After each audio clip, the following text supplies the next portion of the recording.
Yaani kinauma Mangungu hebu achie timu. Kwani mwenyekiti ndo anacheza? Nani mwenyekiti? Mwenyekiti mpaka acheze. Mwenyekiti ndo mwenye mipango. Mambo yapi? Umeelewa? Sasa umeelewa?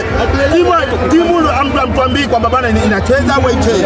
Umeelewa? Leo saa 6 mchana ndo mnasema timu inacheza. Kweli? Yaani mpaka hata wengine sisi ni mawali. Vijukuu vya mitume tuna dua zetu. Hatukufanya sisi tukajua hakuna mechi. Umeelewa? Sasa mwisho tu unatuambia saa 6 utafanya dua gani?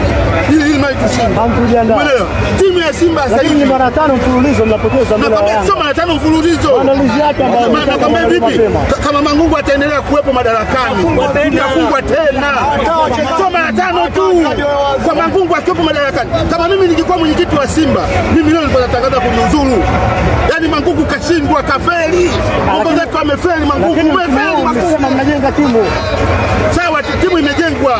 Lakini sasa hapa tukofikia, uongozi umeshasema kwamba bwana kwamba mechi ya tarehe 15 kama hamna biashara imeisha. Basi tusiendelee kucheza tu. Sasa wewe sasa mtano unakuja kuambia unaita timu. Sasa kumbe unaita timu hujajipanga.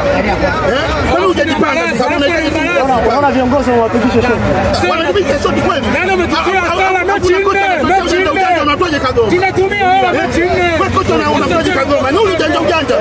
Umemtoa Mutale. Sawa. Umekuja kumuingiza unamwingiza Awewe. Awewe na Mutale ni sawa tu. Umeelewa?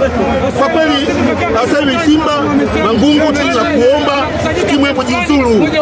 Wapishe wengine, wewe ushashindwa, Mangungu umeshindwa. Asante. Asante.